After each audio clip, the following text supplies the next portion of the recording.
हमने 174वां दोहा कर लिया था और जिसमें हमने प्रताप भानु राजा की कथा पढ़ी थी कि कैसे राजा प्रताप भानु जंगल में भटक गए और जंगल में उनका सामना उस राजा से हुआ जिसको उन्होंने हरा दिया था और जो उनके प्रति बहुत शत्रुता रखता था।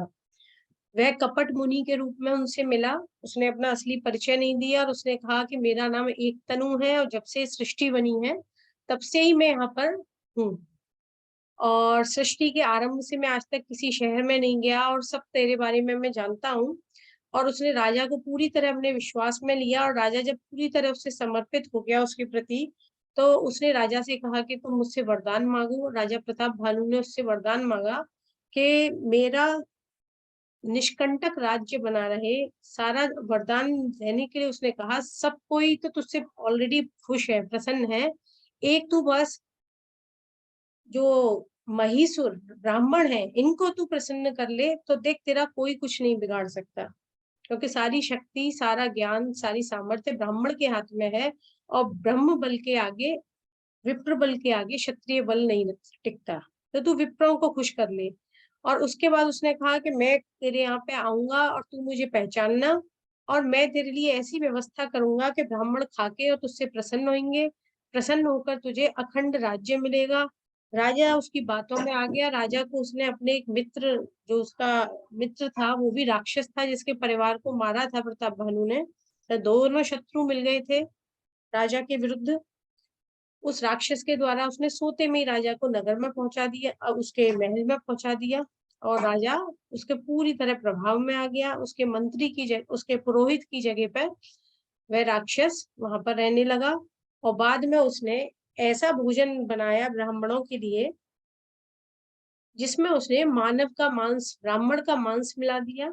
और जब ब्राह्मणों को वो भोजन परीसा जा रहा था तभी उन्होंने खुद ही आकाशवाणी भी कर दी कि देखो ब्राह्मणों, इस भोजन को मत खाना, इसमें मानव मांस मिला हुआ है। और इसके बाद समस्त ब्राह्मणों ने राजा को परिवार सहित, कुल सहित नष्ट होने का, राक्षस बन जाने का श्राप दिया। तो इस तरीके से राजा प्रताप भानु जो इतने प्रतापी थे उनका उस कपट मुनि ने पतन करवा दिया। अब आगे हमने पढ़ा कि सत्य केतु कुल को नहीं बाचा, विप्र श्राप किमि होय असाचा। रिपुजित सब नृप नगर बसाई, निजपुर गवने जय जस पाई। सत्य केतु के कुल में तो कोई भी नहीं बचा, क्योंकि ब्राह्मणों का श्राप तो सत्य होना ही था। शत्रु को जीतकर, नगर को फिर से बसाकर सब राजा विजय यश पाकर अपने अपने नगर चले गए। भरद्वाज सुन जाहि जब होय विधातवाम, धूर मेरु सम जनक जम, ताहि व्याल सम दाम। अब यहाँ पर याज्ञवल्क्य जी भरद्वाज जी को संबोधित करते हुए कहते हैं कि हे ऋषि भरद्वाज, ध्यान से इस बात को तुम सुनो और समझो। चाहे कोई कितना भी बलवान हो, विद्वान हो, शक्तिशाली हो, लेकिन जब विधाता उसके विपरीत हो जाता है, जब होनी उसके विपरीत होनी होती है, तो सुमेरु पर्वत भी धूल के समान हो जाता है। एक धूल का कण भी सुमेरु पर्वत को टकराकर कुचल देता है। धूल की कोई औकात नहीं है पर्वत के सामने, लेकिन अगर होनी विपरीत है तो ऐसी ऐसी असंभव बातें हो जाएंगी जब मानो कि धूल जो है सुमेरु पर्वत को नष्ट कर दे और रस्सी है वो काल दंड के समान हो जाए, वह जागृत सर्प बन जाए और आपको काट खाए। तो ऐसा है कि अगर विधाता ने कुछ रच दिया है तो उसमें फिर कारण आप नहीं ढूंढ सकते। कार्य कारण का सिद्धांत तो वहां काम नहीं करेगा, वहां तो फिर कुछ भी हो सकता है और उसका कोई तर्क आपको मिलना बड़ा ही मुश्किल होगा। काल पाय मुन सुन सोई राजा, भयउ निशाचर सहित समाजा। 10 सिर ताहि 20 भुज दंडा, रावण नाम वीर बरबंडा। हे मुनि, ध्यान से सुनो कि वही राजा संपूर्ण परिवार सहित, राजा प्रताप भानु रावण नाम का राक्षस हुआ। उसके 10 सिर और 20 भुजाएं थी और वह बड़ा ही प्रचंड शूरवीर था। तो प्रताप भानु जो पूर्व जन्म में इतना धर्मनिष्ठ धर्मवीरु राजा था, वही ब्राह्मणों के श्राप के वश रावण बना। रूप अनुज अरे मर्दन नामा, भयउ सो कुंभकर्ण बलधामा। सचिव सो रहा धर्म रुचि जासु, भयउ विमात्र बंधु लघुतासु। अरिमर्दन नाम का जो उसका छोटा भाई था प्रताप भानु का, वह बल का धाम यानी बल से भरा कुंभकर्ण हुआ। और उसका धर्मरुचि नाम का जो मंत्री था, वह रावण का सौतेला भाई बना। और विभीषण रावण का सगा भाई नहीं था, वह उसका सौतेला भाई था, उसकी माता अलग थी। कुंभकर्ण और रावण एक ही माता के पुत्र थे, और विभीषण उनकी विमाता का बेटा था। नाम विभीषण जेहि जग जाना, विष्णु भगत विज्ञान निधाना, रहे जिसुत सेवक नृप केरे, भय निशाचर घोर घनेरे। उसका नाम विभीषण था और सारा जगत उसको जानता है। वह विष्णु भक्त और ज्ञान विज्ञान का भंडार था, और राजा के पुत्र और सेवक जितना भी बाकी कुनबा था वह सब राक्षस हुए। तो यहाँ पर यह समझ में आता है कि एक विभीषण ही ऐसा क्यों रहा कि उसकी भगवान में प्रीति रही, अनुरक्ति रही। क्यों? क्योंकि वह उसके कुल वंश का नहीं था। हालांकि धर्म रुचि मंत्री राजा का बड़ा ही निकट था, राजा को सदैव अपनी सलाह देता था, लेकिन क्योंकि वह उसके रक्त संबंध का नहीं था, इसलिए उसके साथ ही जन्म लिया, परंतु फिर भी उसको पूर्व जन्म की सुमति बनी रही, उसकी बुद्धि परमात्मा में लगी रही। काम रूप खल जिनस अनेका, कुटिल भयंकर विगत विवेका, कृपा रहित हिंसक सब पापी, बरन न जाहे विश्व परितापी। वे सब अनेकों जाति के मनमाना रूप धारण करने वाले दुष्ट, कुटिल, बड़े खतरनाक, बड़े निर्दयी, जिनके अंदर दया का कोई अंश भी न बचा, ऐसे हिंसक और पापी सारे संसार को दुख प्रदान करने वाले राक्षस बन गए। और वो सब जो पूर्व जन्म में एक अच्छे सुकुल के लोग थे, वो सब इस जन्म में अब भयानक राक्षसों के रूप में परिवर्तित हो गए। उपजे यद्यपि पुलस्त्य कुल, पावन अमल अनूप, तदपि महीसुर श्राप बस, भय सकल अघरू। अब इस जन्म में भी पूर्व जन्म के पुण्य प्रताप के कारण राजा प्रताप भानु का जन्म तो ऋषि कुल में ही हुआ, पवित्र पुलस्त्य ऋषि के कुल में उसका जन्म हुआ, लेकिन ब्राह्मणों के श्राप को अन्यथा तो होना नहीं था। तो भले ही ब्राह्मण के रूप में जन्म लिया, ऋषि के पवित्र कुल में जन्म लिया, पर प्रकृति से ये सब बड़े ही पापी साबित रहे। कीन विविध तप तीनहु भाई, परम उग्र नहीं बरनि सुजाई, गयउ निकट तप देख विधाता, भागउ पर प्रसन्न मैं ताता, मांगहु पर प्रसन्न मैं ताता। तीनों भाइयों ने, जो ब्राह्मणों का धर्म था तप करना, उन तीनों ने इस प्रकार बड़ी ही उग्र तपस्या की। अब यह तपस्या में भी एक चीज और ध्यान रखने की है कि तप भी व्यक्ति अपनी प्रकृति के अनुसार ही करता है। जिसकी ब्राह्मण प्रकृति है वह सात्विक तप करेगा, जिसकी मानव प्रकृति है वह राजस तप करेगा, और जिसकी राक्षस प्रकृति है वह तप भी तामस करेगा। और तामस तप का अर्थ क्या है कि अतियों पे चले जाना, अति का करेगा। बहुत जो भी काम करेगा राक्षस प्रकृति का व्यक्ति, वो हर काम को अति उग्रता के साथ करेगा। तो तीनों भाइयों ने बड़ा ही यहाँ पे उग्र, बड़ा ही कठिन तप किया, ऐसा तप कि ब्रह्मा जी को उनके पास जाना पड़ा, विवश होना पड़ा और कहना पड़ा, मैं प्रसन्न हूँ, अब तो मुझसे वर मांगो। कर बिनती पद गहि दस सीसा, बोले वचन सुनहु जगदीसा, हम काहू के मरहि न मारे, बानुर मनुज जात दुई बारे। अब रावण ने, अब जैसे हमने बात की भी कि राक्षस का तप भी बहुत उग्र रहेगा, ब्राह्मण का तप सात्विक रहेगा। तो ब्राह्मण जब तप करेगा, ब्राह्मण बुद्धि वाला व्यक्ति, यहाँ पर जन्म से ब्राह्मण के साथ साथ वर्ण और आचरण और स्वभाव से ब्राह्मण की बात है, कि जिसमें सात्विक भाव की प्रबलता होगी, उसका तप के बाद जो वो आशीर्वाद के फलस्वरूप वरदान मांगेगा, वह भी उसका सात्विक होगा, जन कल्याण के लिए होगा, सबके परमार्थ के, अपने परमार्थ में सबके कल्याण के लिए होगा। जो मनुष्य होगा वह अपना कल्याण और जगत का कल्याण दोनों को चाहेगा। और जिसने बड़ा उग्र तप, राक्षस तप किया है, वह जब वरदान मांगेगा तो वह अपने लिए मांगेगा, अपने हित के लिए मांगेगा, और बहुत संभव है कि मेरा हित और दूसरे का अहित, इस भाव से वह वरदान मांगे। तो रावण ने विनय करके मांगा कि हे ब्रह्मा जी, मुझे वर दो कि मुझे किसी के मारे में न मरूं, मुझे अमरता का वरदान दे दो, मैं हमेशा रहूं, मुझे कोई मार न सके। ब्रह्मा जी ने जब कहा कि अमरता तो बड़ी मुश्किल है देना, तुम्हें ऐसे नहीं दी जा सकती। तो उसने कहा कि ठीक है चलो, केवल एक मनुष्य और बंदर को छोड़ दो, बाकी किसी के मारे न मरूं। क्यों? क्योंकि उसने कहा बंदर और मनुष्य ये दो तो बहुत ही तुच्छ है, इनसे तो मुझे वैसे भी डरने की कोई जरूरत ही नहीं है। राक्षसों को का तो काम ही बंदर जानवरों को और मनुष्यों को मारना है, तो इनसे डरने की कोई बात नहीं है। उसने कहा चलो ठीक है, बंदर और इनको छोड़ दो, अ, जो आपको चाहिए था कोई एक आध चीज छोड़ी जाए तो मैं छोड़ता हूँ। यानी बंदर और मनुष्य के अलावा बाकी कोई मुझे मार ही न सके। एव मस्तु तुम बड़ तप कीना, मैं ब्रह्म मिलते ही बर दीना। पुण्य प्रभु कुंभकर्ण पहि गयऊ, ते ही बिलोक के मन विस्मय भयऊ। अब शिव जी कहते हैं कि हमने उनको वर दे दिया, ब्रह्मा जी ने उन्हें वर दे दिया, ऐसा ही हो। उसके तप से प्रसन्न होकर इसके बाद ब्रह्मा जी कुंभकर्ण के पास गए और उसे देखकर उनके मन में बड़ा ही आश्चर्य हुआ। उन्होंने जब कुंभकर्ण का आकार प्रकार देखा, इतना विशाल शरीर देखा उसका, और उन्होंने कहा कि यह तो इतना भयंकर और इतना विशाल राक्षस है कि अगर यह नित्य भोजन करेगा तो यह तो सारे संसार को ही उजाड़ कर देगा। क्योंकि एक तो उसका आकार प्रकार इतना भयानक, इतना बड़ा था, दूसरा उसका देह बड़ा होने के साथ साथ उसका पेट बहुत बड़ा था, बहुत अधिक भोजन करेगा।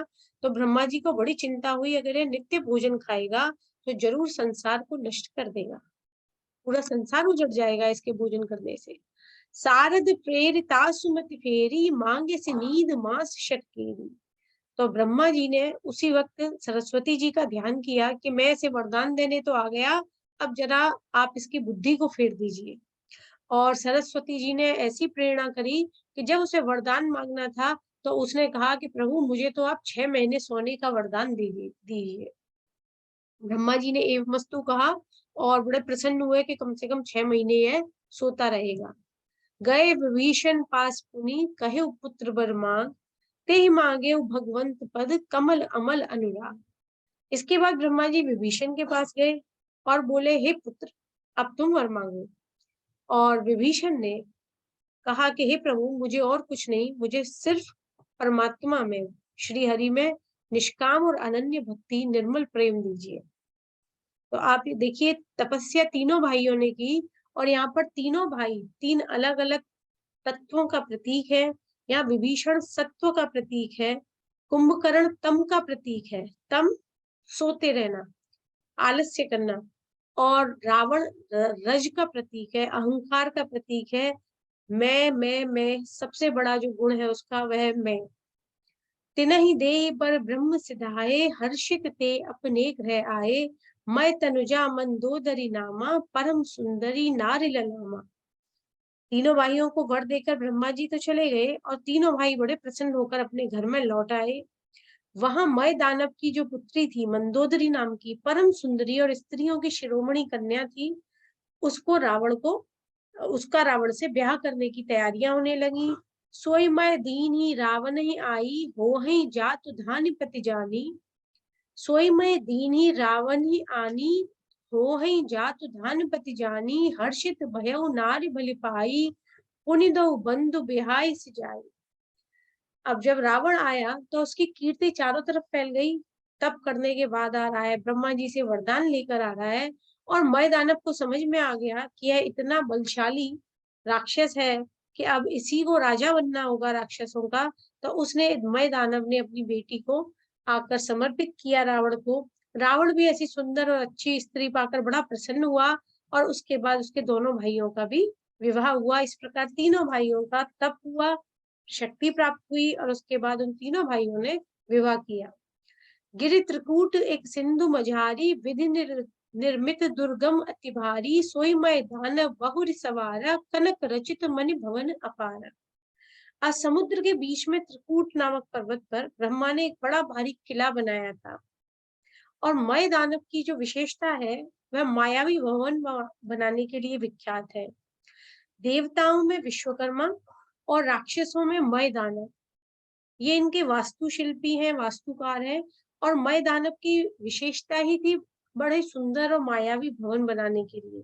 तो उसने उस किले को बड़ा खूबसूरत सजाया, बहुत सुंदर बनाया, मणियों से जड़कर सोने का किला बना दिया। भोगावती जैसे अहिकुल बासा, अमरावती जैसे सक्र निवासा, तिनते अधिक रम्य अति बंका, जग विख्यात नाम ते ही लंका। जैसे नागकुल में रहने की पाताल लोक में कहा जाता है कि नागों का राज्य है पाताल में, और उनकी बहुत सुंदर भोगावतीपुरी है जिसमें सब प्रकार के सुंदर भोग हैं। और जैसे स्वर्ग में इंद्र की अमरावतीपुरी है, यहाँ कहते हैं कि मय दानव ने जो लंका बनाई वह इस भोगावतीपुरी, नागों की भोगावतीपुरी और इंद्र की अमरावतीपुरी, उन दोनों को भी लजाने वाली थी। उनसे भी अधिक सुंदर और उनसे भी अधिक ज्यादा सुशोभित ऐसा यह दुर्ग बनाया, और जगत में यह लंका के नाम से प्रसिद्ध हुआ। खाई सिंधु गभीर अति, चारहु दिस फिर आग, कनक कोट मन खचित दृढ़, बरन न जाय बना। और ये केवल सुंदर और सुरम्य नहीं थी, बल्कि इसके चारों तरफ मैदानम ने बड़ी गहरी समुद्र से चारों तरफ घिरी हुई एक खाई का भी निर्माण किया, और इस दुर्ग के चारों तरफ मणियों से जड़ा हुआ एक सोने का परकोटा बनाया, एक दीवार बनाई गई, और उस पर ऐसी सुंदर कारीगरी की गई जिसका कि वर्णन नहीं किया जा सकता। तो यहाँ कवि कहने का प्रयास कर रहे हैं, न केवल वह बहुत सुंदर था बल्कि वो बहुत सुरक्षित भी था। सामान्य तौर पर वहां कोई पहुंच ही नहीं सकता था, क्योंकि किले के चारों तरफ गहरी खाई बनी हुई थी, और उस खाई को पार करके अगर कोई जाने की कोशिश करे तो मोटी मोटी मणियां, जिन्हें कि वेदना मुश्किल है, ऐसी मणियों से पूरी दीवारें बना दी थी। हरि प्रेरित जहि कलप जोई, जात धानुपति होय, सूर प्रतापी अतुल बल, दल समेत बस सोए। भगवान की प्रेरणा से जिस कल्प में जो राक्षस, जो रावण यानी राक्षसों का राजा बनता है, वही शूर प्रतापी अतुलित बलवान अपनी सेना सहित उस पुरी में बस सकता है। तो इस कल्प में रावण राजा प्रताप भानु बने, रहे तहा निश्चर भट बहारे, ते सब सुरन समर संघारे, अब तह रहि शक्र के प्रेरे, रक्षक कोटि जक्षपति केरे। पहले वहां बड़े बड़े योद्धा राक्षस रहते थे, देवताओं ने उन सबको युद्ध में मार दिया, और अब इंद्र की प्रेरणा से वहां कुबेर के 1 करोड़ यक्ष लोग रहते थे। अब यहाँ पर एक कथा यह भी आएगी कि कुबेर भी रावण का एक भाई लगता है, वह भी उसकी माता का पुत्र है विभीषण की तरह। कुबेर भी रावण का भाई है पर उसकी माता अलग है।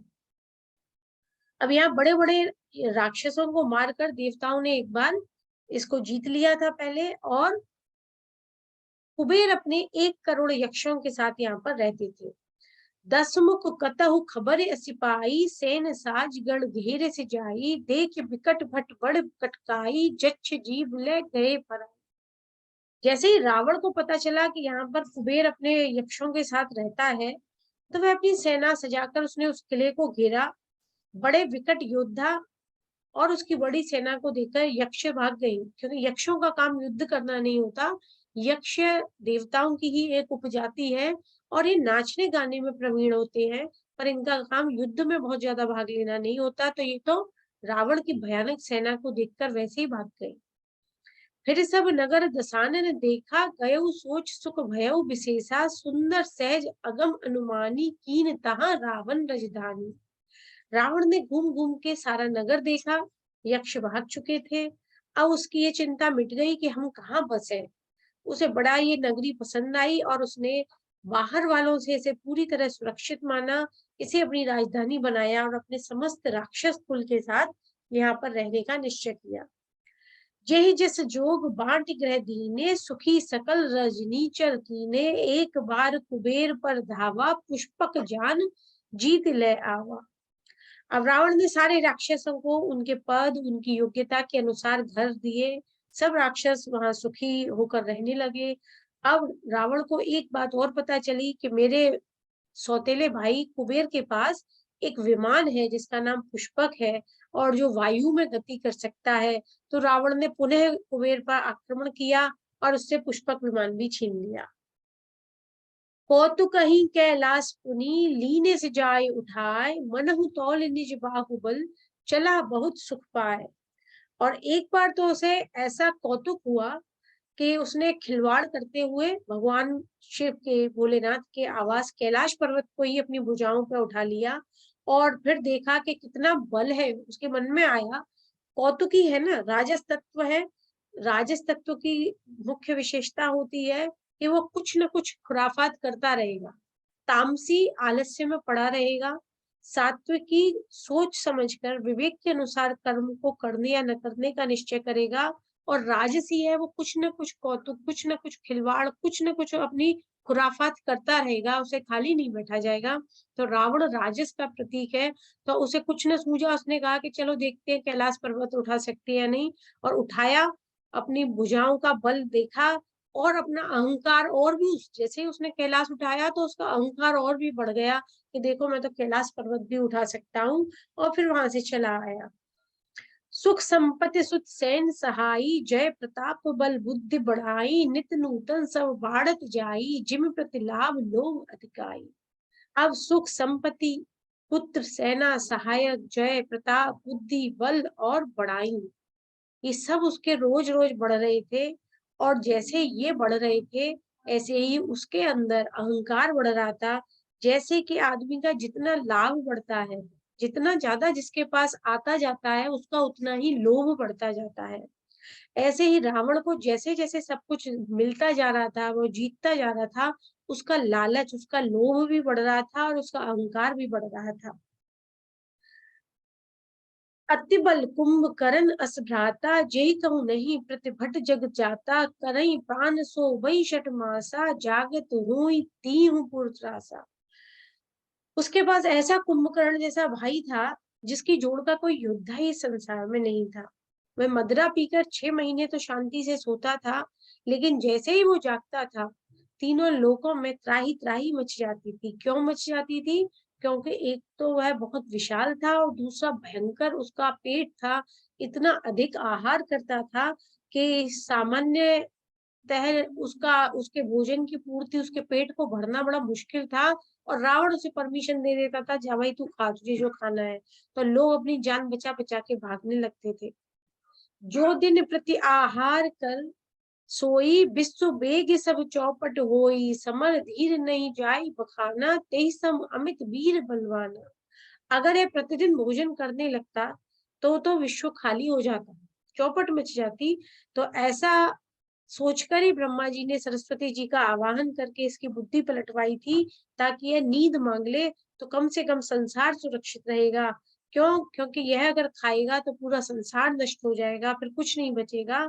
और परंतु इसमें बल इतना भयंकर था, जिसका वर्णन ही नहीं किया जा सकता।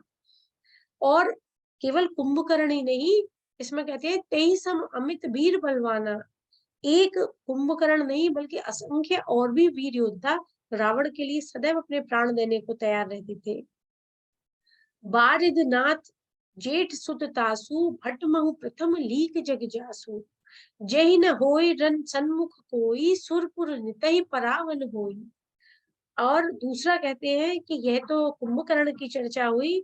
मेघनाथ, जो रावण का सबसे बड़ा बेटा था, वह जगत के योद्धाओं में पहले नंबर का था।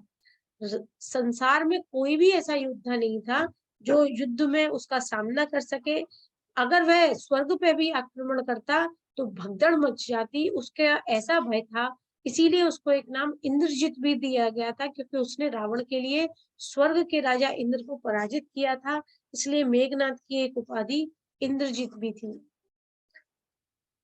कुमुख अकंपन कुल सरद, धूम के तु अतिकाय, एक एक जग जीत सक, ऐसे सुभट निकाय। अब यहाँ बहुत सारे नाम दिए हुए हैं कि कुंभकर्ण और मेघनाथ के अतिरिक्त कुमुख यानी एक दुर्मुख नाम का राक्षस था, एक अकंपन नाम का राक्षस था, एक वज्रदंत नाम का राक्षस था, एक धूमकेतु था, और एक अतिकाय था। और एक नहीं, ऐसे अनेकों अनेकों योद्धा थे जो अकेले ही इस संसार को जीतने की शक्ति रखते थे। और ये सब रावण के लिए प्राण देने को सदैव तैयार थे, रावण के वफादार थे। काम रूप जाने ही सब माथा, सपने जिनके धर्म न दाया, 10 मुख बैठ सभा एक बारा, देख अमित आपन परिवार। ये सब राक्षसों के पास मायावी शक्तियां भी थी। देह का बल होने के साथ साथ राक्षस माया रचने में बड़े निपुण थे। ये मनमाने रूप बना सकते थे, और इन लोगों में दया धर्म का तो कोई लेश मात्र भी नहीं था। ऐसे ही एक बार जब रावण सभा में बैठा था और उसने अपने इस परिवार को देखा कि सब कितने बल में माया में निपुण है, तो उसके मन में यह आया, सुत समूह जन परिजन नाती, गने को पार निसाचर जाति, सैन्य बिलोक सहज अभिमानी, बोला वचन क्रोध मदसानी। अपने पुत्र पौत्र कुटुंबी और सेवकों को देखकर, राक्षसों की बड़ी बड़ी पंक्तियां वहां खड़ी थी, उनको देखकर रावण के मन में जो स्वाभाविक अभिमानी था, उसने जब चारों तरफ अपने इस बल को देखा, अपने लिए प्राण देने वाले लोगों के समूह को देखा, तो उसके मन में जो स्वभाव से ही अभिमानी था, उसका अभिमान और बढ़ा और उसके मन में बड़ा गौरव आया और उसने बड़े क्रोध और गर्व से कहा, सुनहु सकल रजनीचर जूथा, हमरे बैरी विबुध बरूथा, ते सन्मुख नहीं करही लड़ाई, देख सबल रिपु जाहि पराई। कि हे समस्त राक्षसों, अब तुम सुनो, मेरी बात ध्यान से सुनो। हम सब इतने शक्तिशाली हैं कि देवताओं की तो हमसे सामने आकर युद्ध करने की हिम्मत ही नहीं पड़ती। हमारे बल के कारण वो हमें देख के ही सामने भाग जाती है। क्यों? क्योंकि उन्हें पता है हम बलशाली हैं, वे निर्बल हैं, युद्ध में टिक ही नहीं पाएंगे, तो वो भागते रहते हैं। अब क्या कर सकते हैं? अब मैं तुम्हें एक उपाय समझाता हूँ। तिनकर मरण एक विधि होई, कहूँ बुझाए सुनहु अब सोई, द्विज भोजन मख होम सराधा, सबके जाय करहु तुम बाधा। रावण कहता है देवताओं को हम हरा तो सकते हैं, लेकिन देवता पूरी तरह मर जाएं ये कैसा संभव हो कि वो नष्ट ही हो जाए? देवता जीते हैं यज्ञ याग से। जब ब्राह्मण यज्ञ करते हैं, उस यज्ञ का भाग देवताओं को मिलता है और उस यज्ञ के भाग से ब्राह्मणों को शक्ति प्राप्त होती है। तो उन्हें मारने के लिए, उन्हें पूरी तरह शक्तिहीन करने का उपाय है कि ब्राह्मण जब भी यज्ञ हवन श्राद्ध तर्पण करें, तुम सब में बाधा डालो और उनको ये सब करने ही न दो। तो न तो ब्राह्मण उनके लिए यज्ञ याग कर पाएंगे, न देवताओं को वह भाग मिलेगा, न उन्हें शक्ति मिलेगी। क्षुधा छीन बलहीन सुर, सहज ही मिलहि आय, तब मारी हूं कि छाणे हूं, भली भांति अपनाए। जब ये यज्ञ न होंगे, यज्ञों में देवताओं को भाग न मिलेगा, तो देवता भूख से अत्यंत दुर्बल और बलहीन हो जाएंगे और सहज ही मैं इनको मार डालूंगा अथवा भली भांति अपने अधीन करूंगा। अभी क्या है, देवता भाग जाते हैं, यानी मेरी पकड़ में नहीं आते, और जब उनकी शक्ति बिल्कुल ही खत्म हो जाएगी, तो मैं उन्हें पकड़कर या तो मारूंगा या अपने अधीन करूंगा। देखेंगे क्या करना है, लेकिन अभी तुम्हारा काम है कि जाओ और ऋषि मुनि ब्राह्मणों को यज्ञ तप श्राद्ध कुछ मत करने दो। मेघनाद कहूं पुनि हक वरावा, दीनी सिख बलु बयरु बढ़ावा, जे सुर समर धीर बलवाना, जिनके लरिबे कर अभिमाना। फिर उसने मेघनाथ को बुलाया और समझाकर कहा कि देख भाई, तेरा काम है देवताओं को हराना, उनको किसी भी तरह से इतना बुरी हालत में लाना है कि उनके पास कोई शक्ति शेष ही न रह सके। तो जो भी देवता रण में धीर है, बलवान है, जिनको भी लड़ने का अभिमान है, उन सबके अभिमान का तुझे नाश करना होगा। तिनहि जीत रन आने सुबांधी, उठ सुत पित अनुशासन कांधी, ए विधि सबहि आज्ञा दीनी, आपने चले गदा कर लीनी। रावण अपने बेटे को आज्ञा देता है कि तुझे सारे देवताओं को युद्ध में जीतकर बांध लाना है। बेटा अपने पिता की आज्ञा को शिरोधार्य करता है और इस प्रकार रावण को आश्वासन देता है कि आप चिंता न करें, और अपनी गदा लेकर युद्ध के लिए चल देता है। चलत दसानन डोलत अवनी, गर्जत गर्भ श्रवै सुर रवनी, रावण आवत सुनेउ सकोहा, देवन तके मेरु गिर गोहा खोहा। रावण के चलने से ही, कुंभकर्ण के साथ जब रावण भी मेघनाथ के साथ रावण भी जब चलने लगा अपनी भारी गदा लेकर, तो सारी पृथ्वी डगमगाने लगी और रावण और उसकी सेना की गर्जना से जो देव स्त्रियां थीं, उनके गर्भ गिरने लगे। रावण को क्रोध सहित आते सुनकर सारे देवता तुरंत स्वर्ग को छोड़कर सुमेरु पर्वत की गुफाओं में भागने लगे, क्योंकि उन्हें समझ में आ गया अगर हम बचे तो रावण हमें जीवित नहीं छोड़ेगा। दिग्पालन के लोक सुहाए, सूने सकल दसानन पाए, पुनि पुनि सिंह नाद कर भारी, दे देवतन गारी पचारी। सारे दिक्पाल अपने सुंदर लोकों को छोड़कर भाग गए और रावण जब वहां पहुंचा तो रावण गालियां बक बक के उन्हें ललकारता रहा, चुनौतियां देता रहा, पर उसे सारे देवलोक सूने मिले। कोई भी युद्ध करने के लिए सामने ही ना आया। तो बिना लड़े ही रावण को सारा स्वर्ग मिल गया, क्योंकि देवताओं में इतनी सामर्थ्य, इतनी शक्ति न थी कि वह रावण के सामने आते। रावण उन्हें गालियां दे देकर ललकारता रहा, फिर भी किसी की हिम्मत न पड़ी कि वह रावण की चुनौती स्वीकार करता। रनमद मत्त फिरई जग धावा, प्रतिभट खोजत कतहु न पावा। रवि शशि पवन वरुण धनधारी, अग्निकाल जम सब अधिकारी। रण के मद में मतवाला रावण, अब उसे लड़ने के लिए कोई चाहिए। क्यों? क्योंकि अभी हमने बात की कि रावण है रज प्रधान, उसको चाहिए, कुछ ना कुछ करने को चाहिए। अब जब कोई लड़ने को नहीं मिल रहा तो उससे उसे बेचैनी बढ़ रही है, उसे कोई अपनी जोड़ का योद्धा चाहिए जिसके साथ वह लड़ सके। और देवता लड़ने के लिए सामने आ ही नहीं रहे, तो अब वह सारे जगत में ढूंढता फिर रहा है कि कोई मिले, आबेल मुझे मार की तरह, कि कोई मिले, मेरी खुजली मिटे, जो मुझसे लड़ सके। और उसे कोई योद्धा ही ऐसा नहीं मिल पा रहा। सूर्य, चंद्रमा, वायु, वरुण, अग्नि, कुबेर, काल, यम, ये सब रावण से डरकर भाग रहे हैं और रावण को लड़ने के लिए कोई चाहिए। किन्नर सिद्ध मनुज सुर नांगा, हट सबही के पंथ हिलागा। ब्रह्म सृष्टि जहाँ लगी तनुधारी, दस मुख बस बरती नर नारी। किन्नर सिद्ध मनुष्य देवता और नाग, ये सब बेचारों की तो हैसियत ही क्या है, जब देवता ही भागे भागे घूम रहे हैं। पर रावण सबके पीछे पड़ा है कि कोई आओ और मुझसे लड़ो। पर किसी की सामर्थ्य नहीं है जो रावण के सामने भी पड़े।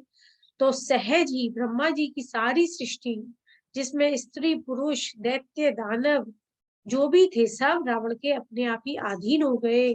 आय सु तरहि सकल भय बीता, नवहि आय नित चरण विनीता।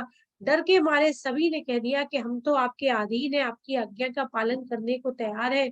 सब आकर वैसे ही विनम्रता से रावण के चरणों में अपना सिर झुकाते हैं। रावण को लड़ने के लिए कोई भी नहीं मिल रहा।